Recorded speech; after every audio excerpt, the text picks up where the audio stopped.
الله وبركاته.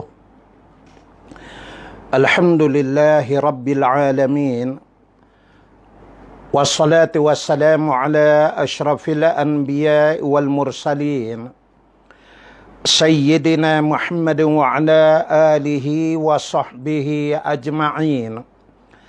سبحانك لا علم لنا إلا ما علمتنا إنك أنت العليم الحكيم.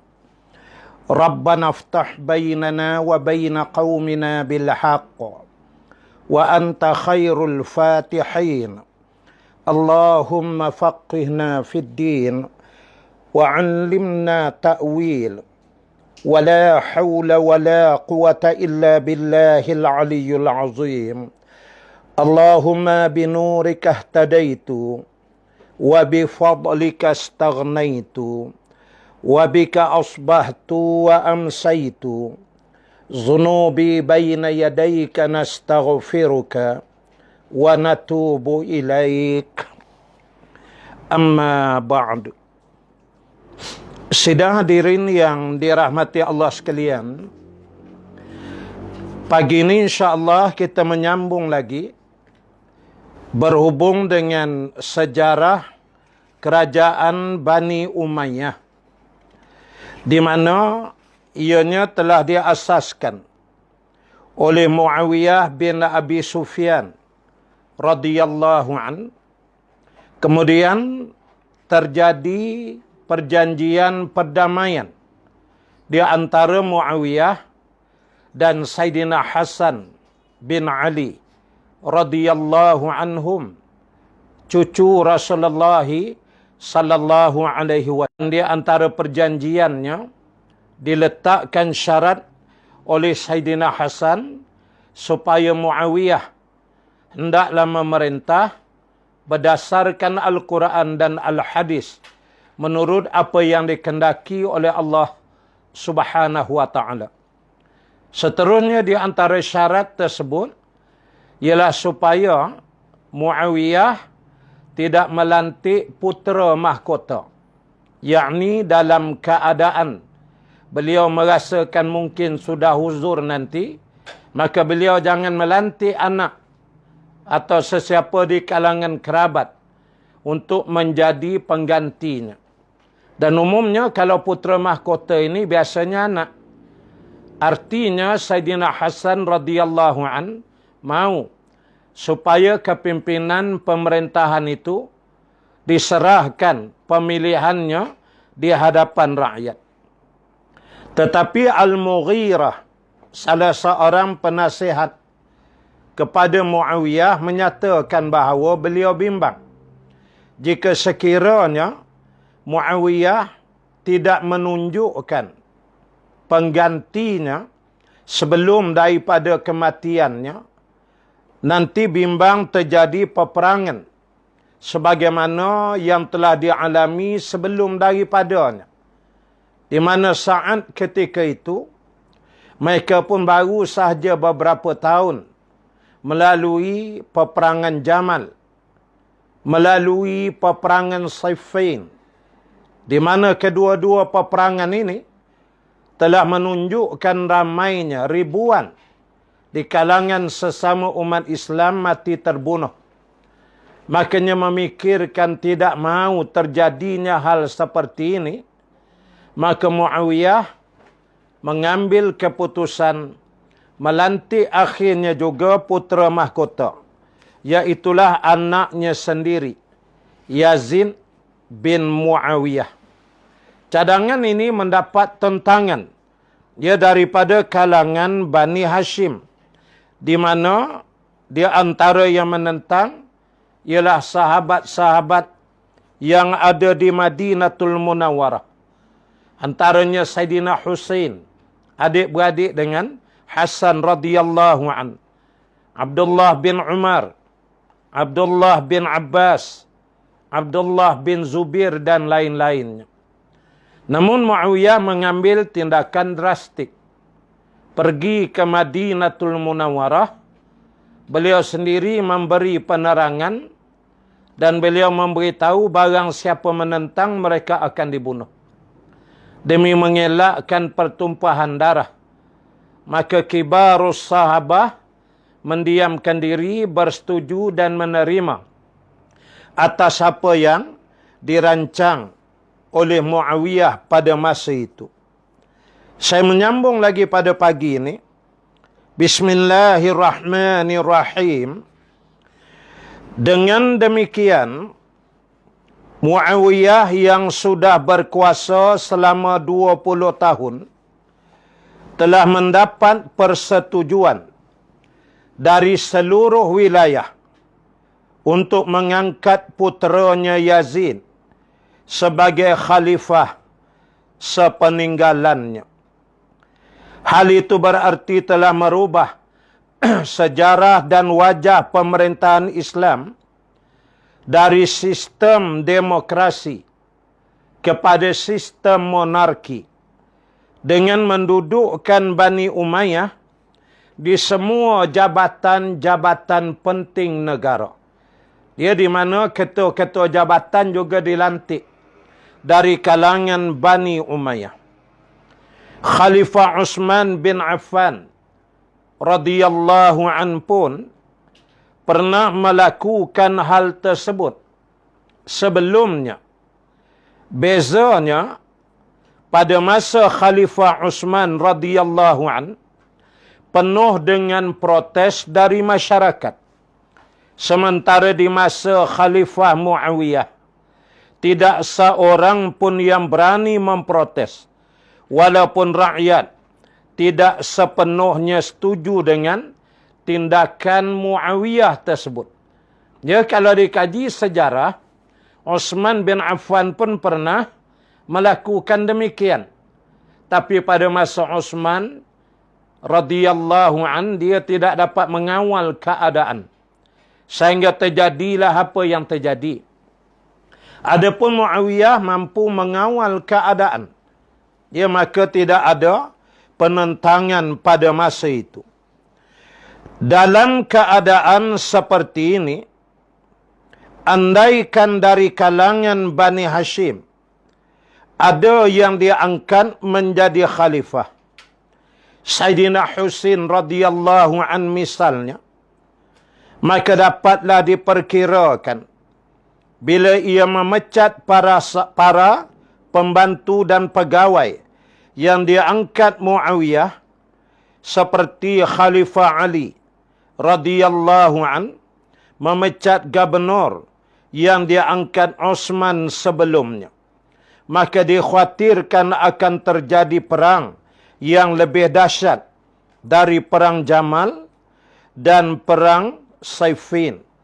Ya, kalau sekiranya itu yang dinyatakan dia angkatlah Sayyidina Husain misal menjadi akan khalifah masa itu, maka tentu di antara tindakannya juga akan menukarkan pegawai-pegawai yang telah dilantik oleh Muawiyah sebelumnya. Ini yang berlaku ketika Sayyidina Ali naik. Dia memecat dan menukarkan pegawai-pegawai yang dilantik oleh Sayyidina Utsman. Maka keadaan huru-hara pun berlaku dan terjadilah apa yang terjadi. Makanya dibimbangi keadaan begitu berlaku memungkinkan Muawiyah mengambil tindakan melantik terus anaknya sendiri untuk menjadi khalifah. Selain itu, dari segi politik, jika Bani Hashim memprotes Muawiyah mengangkat anaknya Yazid sebagai khalifah sepeninggalannya, maka mereka tidak memprotes orang yang mengangkat Sayyidina Hasan radhiyallahu an sebagai khalifah menggantikan Sayyidina Ali. Bukankah itu masih dalam sistem turun-temurun juga? Hal ini berarti Bani Hashim tidak setuju dengan sistem pemerintahan monarki untuk Bani Umayyah dan menyetujui untuk Ali bin Abi Thalib.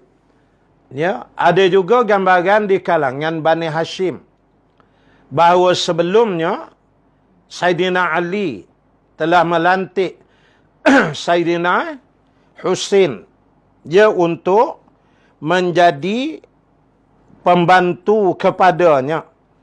Dia jadi dalam hal ini, maaf saya, Saidina Ali melantik anaknya Saidina Hasan menjadi gubernur di Kufah. Makanya sama juga dia dari segi ayah turun kepada anak. Jadi kalau Muawiyah melantik anaknya Yazid, sama aja daripada ayah juga turun kepada anak.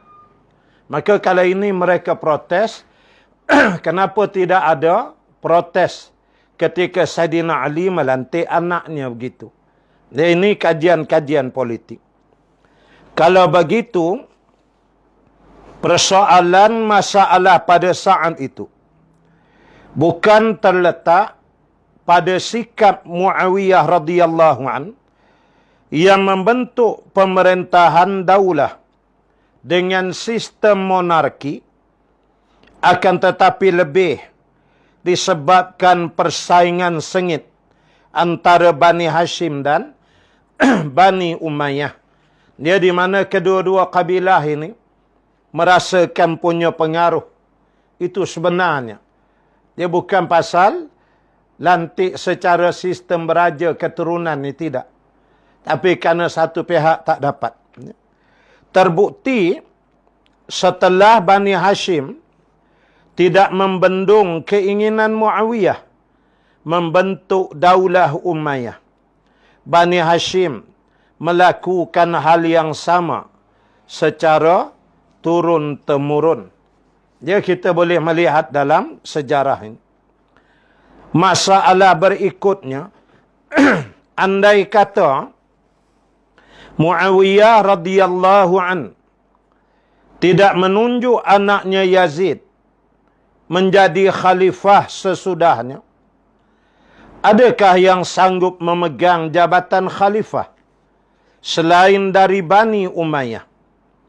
Orang yang mampu mengendalikan pemerintahan Islam tanpa pertumpahan darah. Ini sekadar perbahasan dalam sudut akademik. Ya. Kalaulah sekiranya Muawiyah bin Abi Sufyan radhiyallahu an tidak melantik anaknya, apakah ada orang lain di masa dan di saat itu yang mampu mengambil alih tempat Muawiyah selain daripada Yazid? Ini masalahnya. Husin misalnya radhiyallahu an tidak mempunyai kaki tangan yang kuat untuk menegakkan pemerintahannya. Ya, Saidina Husin dia hanya di Kufah, pusat pemerintahan dia di situ. Jadi keseluruhan sampai ke Damsyik dia kurang dari segi pengaruh. Hal yang sama terjadi juga pada diri Abdullah bin Zubair radhiyallahu an. Ya, Abdullah bin Zubair ni anak Zubair ibn al-Awwam radhiyallahu an. Ni semua sahabat-sahabat yang sangat mulia. Kalau Abdullah bin Zubair memang kuat pengaruhnya di sekitar Mekah aja. Nah, ya, sedangkan menjadi pemimpin ini kena lebih keluar, ya, lebih luas daripada itu. Dengan demikian, yang benar-benar ada persiapan matang dan terbaik melanjutkan pemerintahan adalah orang-orang Bani Umayyah, khususnya para gubernur yang telah berpengalaman dalam pemerintahan. Jadi suasana di masa itu memang harus diakui bahawa orang-orang di kalangan Bani Umayyah, pegawai-pegawai yang telah berpuluh-puluh tahun menjadi pegawai kerajaan, mereka lebih berpengalaman dalam mentadbir di saat itu. Manakala Muawiyah pula mempunyai kekuatan angkatan tentera. Ya, ini pun satu backup yang kuat bagi sebuah kerajaan. Manakala Zubair radhiyallahu an, ya, Saidina Husin misalnya, mereka tidak punya kekuatan tentera sebagaimana yang dimiliki oleh Muawiyah.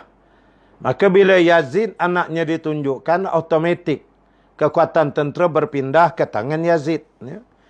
Oleh sebab itu, tindakan Muawiyah membentuk daulah tidak sepenuhnya dapat disalahkan jika dikaitkan dengan suasana pemerintahan Islam pada saat itu, agar kaum muslimin terhindar dari pertumpahan darah kerana memperebutkan jawatan khalifah.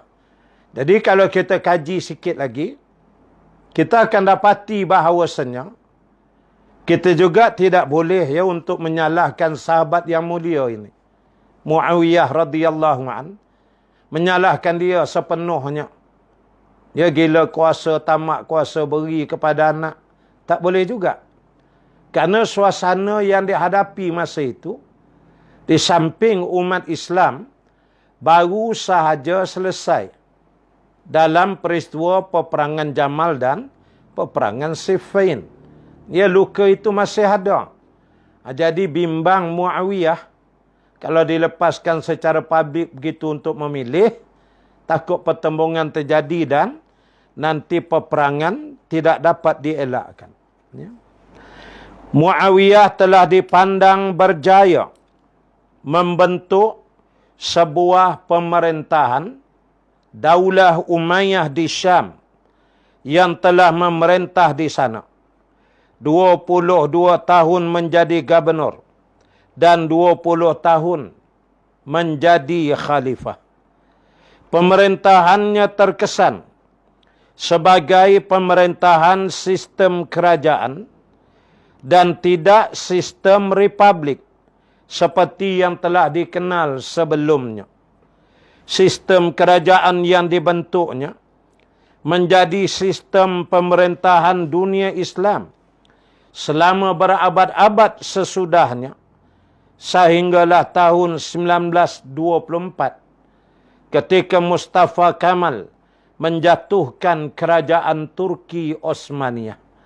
Ya, akhirnya kalau kita kaji sejarah, apa yang dilakukan oleh Muawiyah dengan meletakkan Yazid bagi penggantinya, sistem itu hidup berterusan ribuan tahun lamanya, diikuti oleh khalifah-khalifah yang sesudahnya, sehingga berakhir dengan Khalifah Sultan Abdul Hamid yang ditumbangkan di Turki oleh Mustafa Kamal pada tahun 1924.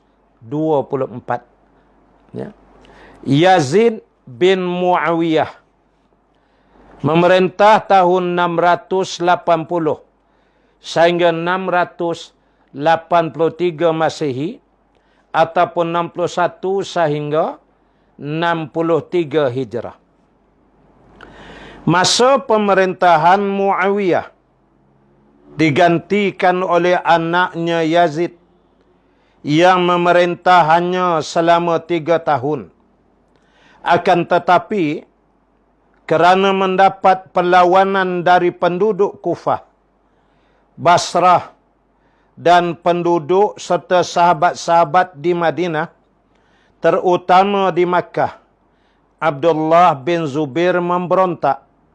Maka pemerintahannya dihadapkan kepada kerusuhan dan pemberontakan. Ya, saat dia belum naik, dia ditabalkan menjadi putera mahkota, sudah mulai wujud pemberontakan dan ketidakpuasan hati. Bukan saja di kalangan rakyat, malahan di kalangan sahabat-sahabat yang mulia yang lain. Sama ada mereka yang ada di kota Mekah, maupun sahabat-sahabat yang ada di Madinah. Jadi belum pada naik itu dah ada suasana penentangan. Maka ketika dia naik dan memulakan pemerintahan, dia tidak lain melainkan berhadapan dengan siri-siri penentangan dan pemberontakan yang tidak putus-putus. Itulah sebabnya pemerintahan dia hanya mampu bertahan selama 3 tahun sahaja. Tahun pertama, dia membunuh Sayyidina Husain bin Ali radhiyallahu an di Karbala. Saat itu penduduk Kufah mengundang Sayyidina Husain radhiyallahu an untuk datang ke Kufah dan dijanjikan akan mereka angkat menjadi khalifah. Sayyidina Husain radhiyallahu an memenuhi undangan itu. Walaupun kepergiannya ke Kufah dicegah beberapa sahabat, tetapi Husain radhiyallahu an tetap berangkat dengan dikawal sekitar 200 orang, termasuk ahli keluarganya. Dia jadi orang-orang Kufah yang tentunya tidak berpuas hati dengan pelantikan Yazid telah menjemput Sayyidina Husain untuk datang ke Kufah bagi ditabalkan menjadi khalifah. Adapun Sayyidina Hasan ketika itu telah berdiam diri di Madinah. Mendengar kedatangannya ke Kufah, maka Yazid memerintahkan gubernur Kufah, Ubaidillah bin Ziyad, untuk menghalang Husain radhiyallahu an. Ubaidillah bersama 4,000 tenteranya menghalang Sayyidina Husain di Karbala. Dia ini lebih kurang 25 batu di barat laut Kufah. Dan mereka membunuh Sayyidina Husain radhiyallahu an dan rombongannya. Kepala Sayyidina Husain mereka penggal dan dikirim kepada Khalifah Yazid di Syam. Sementara badannya mereka kuburkan di Karbala. Demi mendapatkan kepala Husain, ternyata Yazid sangat menyayangkan kejadian itu dan mengutuk Ubaidillah bin Ziyad. Dia di mana Yazid radhiyallahu an kesal dengan apa yang berlaku sehingga dipancung kepala cucu Rasulullah sallallahu alaihi wasallam. Dan dia mengusahakan mencari dan mengambil kepala yang berkenaan kerana tidak mahu dipisahkan dalam bentuk letak kuburnya. Peristiwa itu terjadi pada 10 Oktober 680 Masehi atau 10 Muharram tahun 61 Hijrah. Sampai kini hari pembunuhan itu diperingati kaum Syiah sebagai hari Karbala. Padahal ayahnya Muawiyah telah membunuh Sayyidina Hasan radhiyallahu an sebelumnya dengan menyuruh salah seorang isteri Hasan radhiyallahu an untuk meracunnya. Tahun kedua dia menawan Madinah kerana penduduk Madinah tidak mengakui kekhalifahan Yazid. Bahkan mereka memecat gubernur yang diangkat Yazid radhiyallahu an serta mengusir gubernur tersebut bersama dengan seluruh keturunan Bani Umayyah dari Madinah. Bahkan Ahmad Syalabi mereka memenjarakan. Ya, bahkan menurut Ahmad Syalabi, mereka memenjarakan semua orang-orang Bani Umayyah yang ada di Madinah. Hal itu menimbulkan kemarahan Yazid. Ya, jadi tindakan itu keterlaluan, melanggar akan undang-undang dan peraturan. Ya, mereka bertindak sendiri dengan membelakangkan khalifah. Maka Yazid menjadi marah.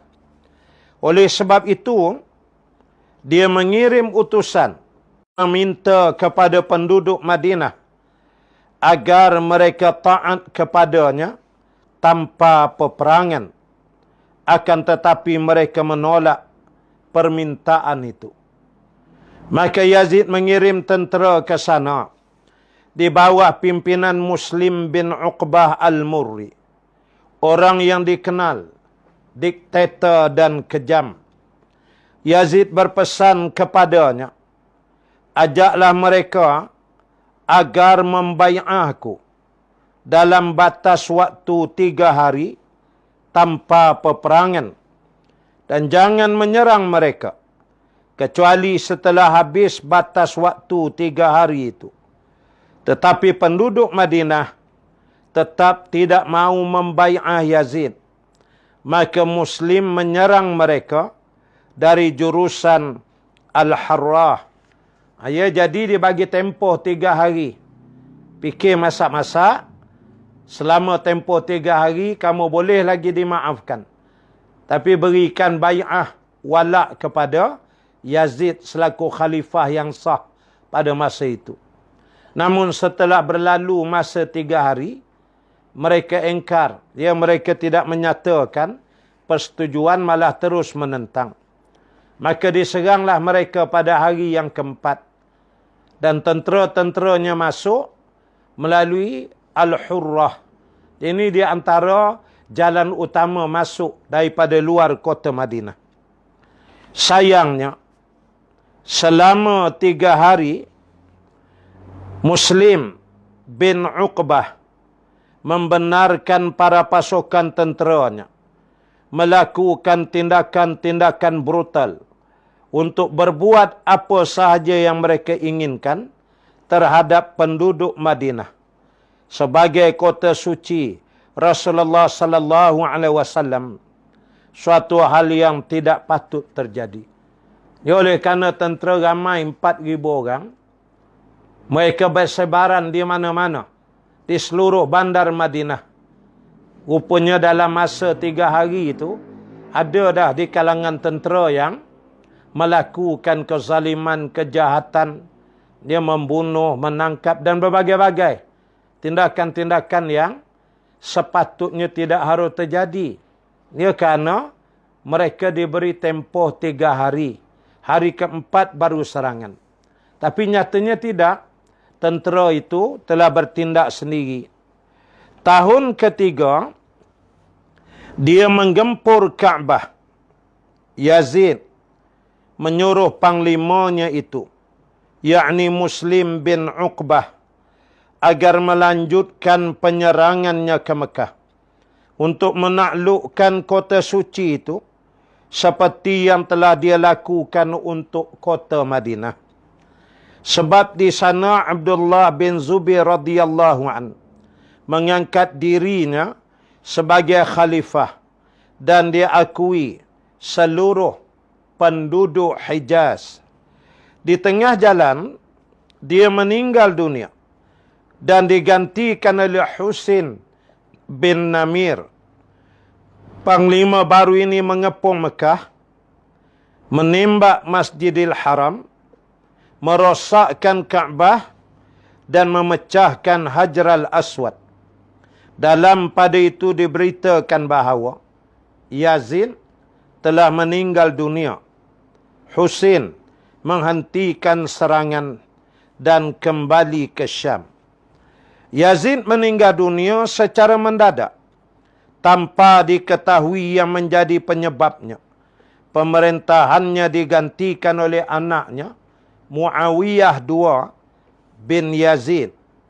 Sebagai pengganti, dia hanya memerintah selama 3 bulan. Kerana dia sakit, tidak mampu mengendalikan pemerintahan, maka dia mengambil keputusan mengundurkan diri. Ya, yakni dia meletakkan jawatan. Tidak ada pengganti lagi dari keturunan mereka. Dengan demikian, berakhirlah masa pemerintahan Bani Umayyah dari Abu Sufyan dan beralih ke keturunan Al-Hakam Abul As bin Umayyah, yaitulah Marwan bin Al-Hakam. Marwan bin Al-Hakam menggantikan Muawiyah II sebagai khalifah. Beliau memerintah mulai tahun 684 Masehi sehingga 685 Masehi, yakni 64 sehingga 65 Hijrah. Dia merupakan bekas setiausaha Saidina Utsman bin Affan radhiyallahu an dan menjadi gubernur Madinah pada masa Muawiyah. Kini dia menjadi khalifah menggantikan Muawiyah II. Pada saat dia diangkat menjadi khalifah, sudah ada tentangan dari Abdullah bin Zubair yang pada masa itu sudah sejak Khalifah Yazid memberontak dan telah mendapat pengakuan dari penduduk Hijaz, Kufah, Basrah dan sebahagian penduduk Syam. Dia masa itu sokongan kepada Abdullah bin Zubair semakin kuat. Seluruh jazirah Arab menyokongnya. Kalau di wilayah Iraq itu, kota-kota seperti Kufah, Basrah juga merupakan kota yang kuat menyokongnya. Jadi sokongan kepada Zubair ini agak besar. Ia merupakan suatu hal yang terjadi pada masa itu. Demikian juga dari kalangan Arab Utara di Syam telah ikut mengakui Abdullah bin Zubair menjadi khalifah. Sementara Arab Selatan berpihak kepada Marwan bin Hakam. Ia jadi berpecah lagi pada masa itu. Dalam menghadapi tentangan di atas, Marwan hanya dapat mengalahkan Arab Utara. Dan mereka menyatakan tunduk kepadanya. Dan juga dia meneruskan serangan ke Mesir. Penduduk Mesir pun menyatakan sumpah setia kepadanya. Dia yakni memberikan bai'ah kepadanya. Akan tetapi, sebelum dapat mengalahkan penduduk Hijaz, dia wafat pada bulan Ramadan tahun 63 Hijrah dan hanya memerintah selama 1 tahun. Sebelumnya dia telah memujuk anaknya Abdul Malik sebagai penggantinya, yakni Abdul Malik bin Marwan. Kemajuan pemerintahan dan perkembangan ilmu pengetahuan. Masa memuncak pemerintahan Daulah Umayyah berlangsung selama 30 tahun. Iaitulah mulai tahun 685 Masihi sehingga 715 Masihi.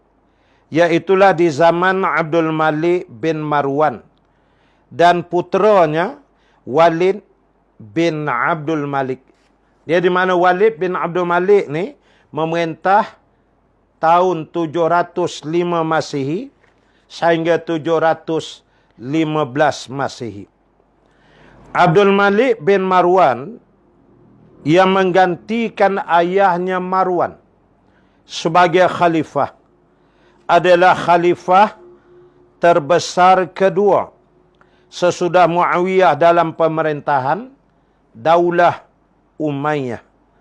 Kerana dia berhasil memadamkan banyak pemberontakan dan menyusun pentadbiran pemerintahan serta kemampuannya dalam mengendalikan berbagai urusan, sehingga dia berhasil membebaskan Daulah Umayyah daripada serangan dan susunan-susunan provokasi dalaman dan menggantikannya dengan keagungan yang sangat mempesonakan. Abdul Malik lahir di Madinah pada tahun 26 Hijrah pada masa pemerintahan Utsman bin Affan radhiyallahu an. Dia dikenali sebagai seorang yang hafal Al-Quran. Dia juga adalah seorang ilmuwan, ahli fikih, ahli tafsir dan hadis di Madinah yang berguru pada ulama-ulama Hijaz di Madinah. Di antara peristiwa penting yang pernah dihadapi Abdul Malik adalah pemberontakan Amr bin Sa'id yang ingin menjadi khalifah sesudah Marwan kerana dia sudah sibuk berjuang untuk mengangkat kekuasaan Marwan Sebab dijanjikan Marwan untuk diangkat menjadi khalifah sesudahnya. Tetapi Marwan menipu dia dengan mengangkat anaknya Abdul Malik sebagai putera mahkota. Pada suatu malam, Abdul Malik mengundang Amru agar berkunjung ke rumahnya. Amru datang dengan beberapa pengawal. Tetapi para pengawal itu ditahan, seorang demi seorang, di belakang pintu, sampai akhirnya Amru tiba di ruangan Abdul Malik. Dia hanya seorang sahaja dan tidak ada lagi orang lain yang bersamanya. Waktu itulah Abdul Malik membunuhnya. Abdullah bin Zubair radhiyallahu an telah memberontak di Hijaz sejak masa Khalifah Yazid bin Muawiyah radhiyallahu anhum. Tetapi Abdul Malik yakin dapat menghadapi pemberontakan Abdullah bin Zubair tersebut. Kerana dia pernah berkata, "Aku tidak mengetahui ada orang lain yang lebih kuat dariku." Ibnu Zubair memang lama sembahyangnya, banyak puasanya, tapi sifat bakhilnya menyebabkan dia tidak boleh menjadi pemimpin. Untuk menghadapi pemberontakan Abdullah bin Zubair, Abdul Malik mengirim Hajjaj bin Yusuf As-Saqafi, seorang pemimpin yang amat ditakuti kerana kebengisannya, untuk memadamkan pemberontakan di Mekah. Hajjaj mengepung Mekah selama lebih 6 bulan. Sementara itu Abdullah bin Zubair berjuang gagah berani. Namun pasukannya kalah dan dia terbunuh. Kemudian Abdul Malik mengangkat Hajjaj menjadi gubernur Hijaz untuk beberapa lama dan berhasil pula merampas pemberontakan, menumpaskan pemberontakan lainnya di semenanjung Arab itu.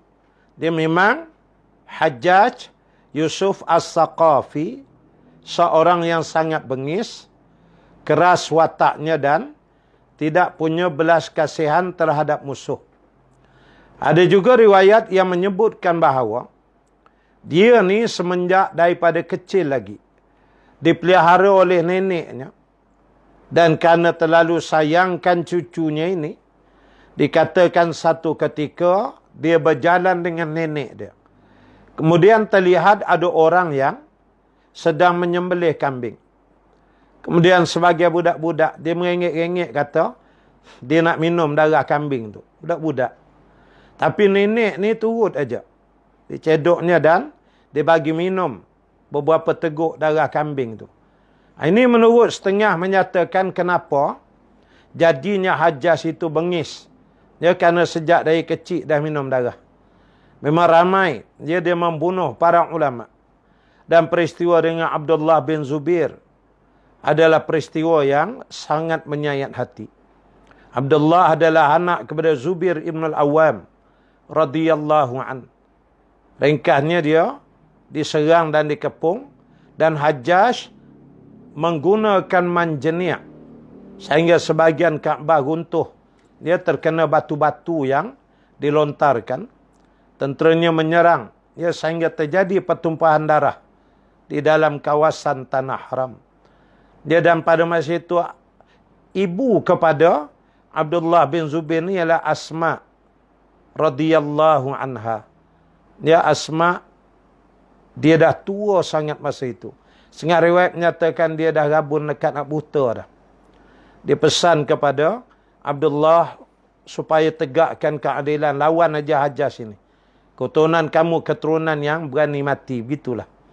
Akhirnya Hajjaj asa Abdullah bin Zubair sampai ke penjuru Hajar Aswad. Di situlah dia ditetak dan dipancung dan dibunuh. Kemudian Hajjaj dengan kejamnya menetak jasadnya sehingga menjadi hancur sehancur-hancurnya. Dilonggokkan di situ. Asma datang dan kutip cebisan-cebisan daging ni. membasuhnya dengan air zam-zam dan menanamnya. Ini menurut setengah riwayat. Ya, Hajjaj melakukan demikian memang kerana dia seorang yang sangat bengis. Ya. Setelah itu di Iraq terjadi kekacauan.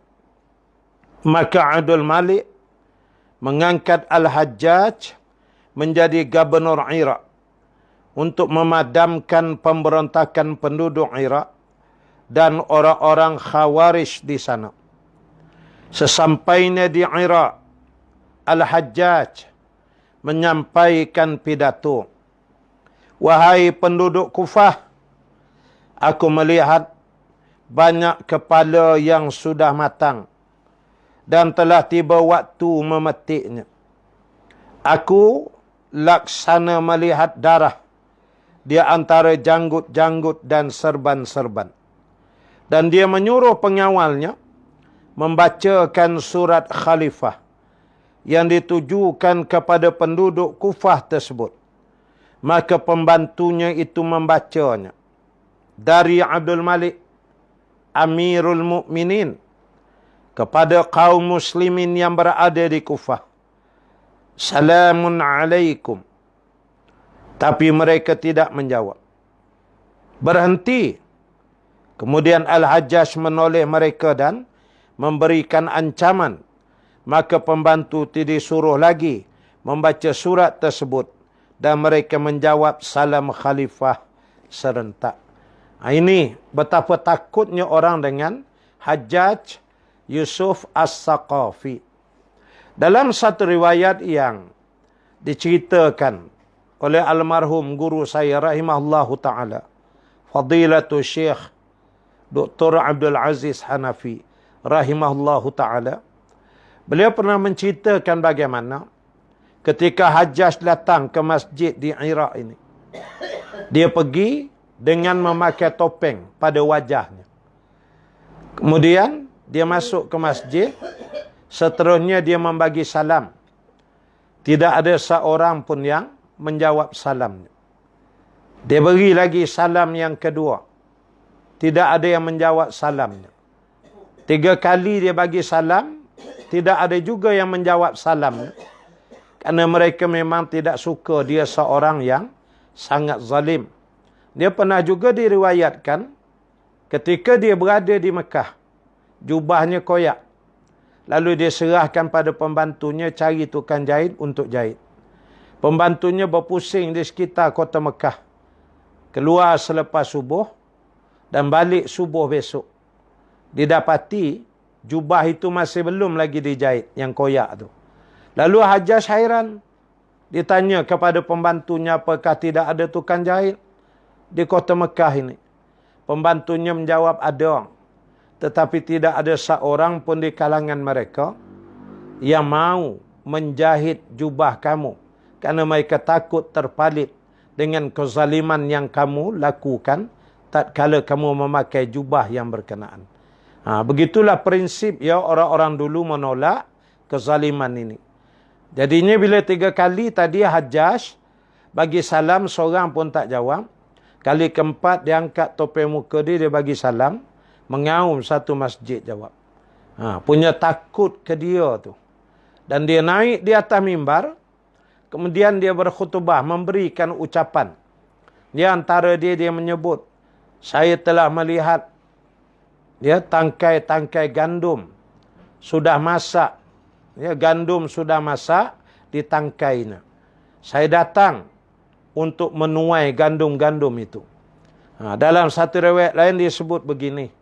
Saya melihat banyak rambut dah beruban ni. Makna kalau dah beruban, dah tua, buat apa hidup dah, elok mati gitulah. Saya datang nak selesaikan rambut ni sebab saya nampak ada darah-darah mengalir di celah serban mereka. Dia kira nak mancung orang je. Dia memang tegas dan bengis, garanglah hati dia jenis kering sungguh. Dan bagaimana dalam satu riwayat ada menyebut pula. Dia naik di atas mimbar dan dia bagi tahu, aku melihat ada 7 tangkai gandum yang telah masak. Aku datang ke sini untuk menuainya. Tiba-tiba dikatakan sehabis saja dia berucap, bangun 7 orang yang merancang pemberontakan menentang dia, pergi ke depan serah diri. Mereka dibawa keluar masjid dan dipancung semuanya. Begitu. Dia pakai rambang dia begitu. Tapi orang dah serah diri dah. Punya takut ke dia tu. Makanya tadi bila semua dah jawab salam, dia pun memerintahkan dibacakanlah surat. Dia daripada khalifah. Maka orang ramai pun diam tak melawan dah. Kemudian Hajjaj menuju Basrah dan melakukan hal yang sama kepada penduduk Basrah. Sehingga penduduk Basrah tunduk dan patuh seperti penduduk Kufah. Maka penduduk Iraq semuanya tunduk kepada ancaman Al-Hajjaj dan memerintahkan kepada mereka agar menggabungkan diri ke dalam pasukannya. Dia jadi Kufah, Basrah, kekenya jatuhlah. Dia di bawah kekuasaan Bani Umayyah. Maka menyeluruhlah Iraq juga turut jatuh. Kerana pusat penentangan masa itu dua tu. Adapun Baghdad itu pusat pemerintahan. Ya. Sukar untuk dilancarkan pemberontakan dari situ. Biasanya di Kufah dan di Basrah. Jadi bila dah jatuh semua, dia pun arahkan semua kena tunduk patuh kepada Bani Umayyah. Kemudian Al-Hajjaj mengangkat panglimanya Muhalla bin Abi Sufrah menghadapi pemberontakan orang-orang Khawarij di Iraq dan dia berhasil memukul perlawanan mereka. Di bawah pimpinan Khatari bin Al-Fujjah. Setelah pemberontakan Abdullah bin Zubair, penduduk Iraq dan kaum Khawarij dapat ditumpaskan. Suasana politik menjadi tenang sehingga memberikan kesempatan kepada Abdul Malik bin Marwan memenuhi perancangan kepimpinan pemerintahan. Ada 3 hal perancangan yang dilakukan oleh Abdul Malik dalam pemerintahannya. Ini 3 perkara asas yang dia buat. Pertama, menjadikan bahasa Arab sebagai bahasa rasmi di seluruh wilayah Daulah Umayyah. Ya. Sehingga kalau kita baca kisah kerajaan Bani Umayyah ni, sampai kepada khalifah yang tertentu, dia memberikan bayaran jumlah sagu hati yang besar kepada mana-mana penduduk di Afrika yang belajar bahasa Arab dan boleh bercakap bahasa Arab. Diberikan imbuhan sebagai sagu hati. Maka ramailah di kalangan orang-orang Afrika yang boleh bercakap bahasa Arab. Makanya kita boleh melihat sehingga hari ini, dia negara-negara Afrika itu ramai jutaan rakyatnya yang berbahasa Arab dan fasih menjadi guru-guru Al-Quran. Mereka dari kalangan orang-orang kulit hitam. Ya, tapi mereka mahir berbahasa Arab. Ini kesan ya daripada pemerintahan Bani Umayyah sebelumnya. Sebelumnya pusat pemerintahan di Syam memakai bahasa Yunani sebagai bahasa rasmi. Sedangkan di Mesir memakai bahasa Qibti dan bahasa Arab hanya digunakan di Semenanjung Arab sebagai bahasa rasmi dalam pemerintahan negara. Juga wilayah Parsi dan daerah-daerah di bahagian timur. Maka dia angkat naik bahasa Arab. Sabda Nabi SAW, aku bangga dengan Arab ni 3 perkara. Pertama, aku ni orang Arab. Kedua, Al-Quran dalam bahasa Arab. Ketiga, bercakap ahli syurga adalah dengan bahasa Arab nanti. Ya, jadi memang bahasa Arab ini ada haibah. Boleh memahami mukjizat Al-Quran. Dia orang yang menguasai bahasa Arab, dia jadi berani. Itu arwah guru saya sebut. Ya, jadi pertama ini diangkat naik ke penggunaan bahasa. Menyatu padukan rakyat melalui bahasa Al-Quran. Yang kedua, menciptakan mata wang yang seragam di seluruh wilayah negara. Dari mata wang dinar dan dirham disatukan menjadi wang rial sampai sekarang ini. Ya, ini apa yang dibuat oleh Abdul Malik bin Marwan. Dia yang memulakan. Sebelum penggunaan ialah dinar emas. Emas ini dinar, dirham. Itu perak. Ya. Dulu ke penggunaan pertukaran, barter trade ini dalam bentuk pertukaran mata wang begitu. Emas dan perak. Digabungkan sekali, dikeluarkan satu sistem mata wang baru. Namanya rial. Itulah hari ini. Ya, sudah berjalan berapa ratus tahun dah. Sampai sekarang di wilayah-wilayah Arab menggunakan rial, khususnya di Saudi, rialin tu ya, 2 rial. Ketiga, pelayanan pos yang lebih disempurnakan dari yang selama ini untuk menghubungkan sebuah ibu kota dengan ibu kota lainnya di seluruh daerah dan antara daerah dengan negara. Yakni dihidupkan bandar-bandar baharu di setiap daerah. Sehingga dengannya terjadilah hubungan dagang. Berlakulah hubungan budaya dan sebagainya. Dengannya bila ramai orang datang, ada bandar-bandar dia yang dikira maju untuk disinggahi, terjadilah perkembangan ekonomi yang pesat. Perkembangan dalam bentuk tamadun ilmu yang hebat. Begitu seterusnya. Yang kedua, Walid bin Abdul Malik. Ya. Dia memerintah selama 20 tahun. Setelah Abdul Malik bin Marwan. Abdul Malik ni ayah dia. Walid anak dia. Ya. Dia memerintah dari tahun 685 sehingga 705 Masihi. Itu Abdul Malik. Maka anaknya Walid menjadi pengganti mulai tahun 705 sehingga 715 Masihi. 10 tahun ya anak dia merintah. Khalifah Abdul Malik mewarisi ketenangan politik yang memungkinkan dapat membangun negara. Dia ambil tu keadaan dah tenang. Pemberontakan sudah berjaya dihapuskan. Maka dia melangkah masuk tu, kira-kiranya padi dah tanam, pakai nak tuai je dah. Menunggu masak aja begitu. Dia keadaan sudah stabil. Oleh sebab itu, dia memperluas Masjid Mekah, membangun Masjid Madinah. Di Syam, sebagai ibu kota negara, dia mendirikan sejumlah sekolah dan rumah ibadah, serta membantu badan-badan sosial seperti lembaga masyarakat yang menangani penderitaan penyakit kusta, lumpuh dan buta. Dia di mana dia mendirikan banyak hospital-hospital khusus untuk merawat penyakit kusta, lumpuh dan buta ini. Al-Walid bin Abdul Malik melakukan perluasan wilayah di bahagian timur mencapai titik terjauh dengan kecemerlangan di bawah 2 panglima perangnya, yaitu Qutaibah bin Muslim dan Muhammad bin Al-Qasim. Kedua-duanya merupakan menantu Al-Hajjaj. Dia pak mentua jenis macam tu, menantu pun jenis warrior. Dia pahlawan dan panglima juga.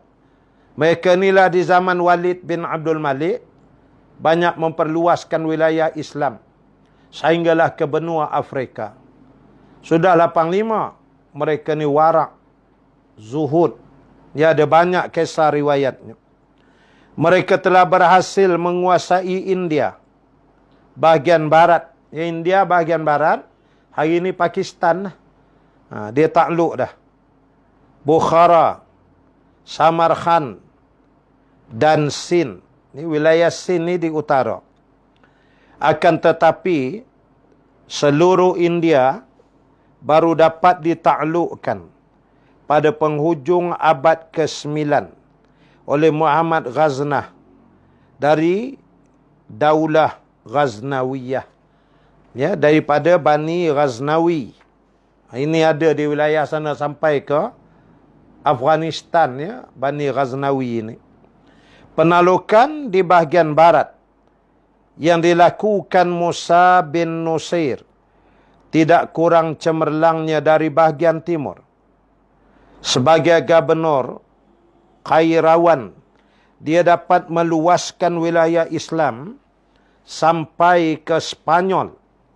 Pertama, Musa mengirim Tarif bin Malik bersama 500 pasukan untuk menaklukkan Spanyol pada tahun 710 Masehi.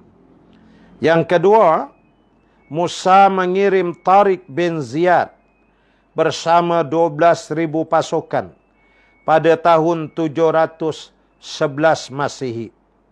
Ketiga, Musa berangkat ikut serta menaklukkan Spanyol pada tahun 712 Masehi. Proses penaklukan Spanyol akan dihuraikan lebih lanjut dalam bab perbahasan Islam di Spanyol. Iaitu kemudian nanti akan ada tajuk yang khusus berhubung dengan penaklukan ini. Dia tidak berakhir di Spanyol sahaja, tapi akhirnya Islam memerintah sampai ke Kepulauan Cyprus. Bukan di Cyprus sahaja, Islam tegak, dia memerintah dan menaikkan kemajuan tamadun yang sangat hebat sampai ke kepulauan-kepulauan Sisili.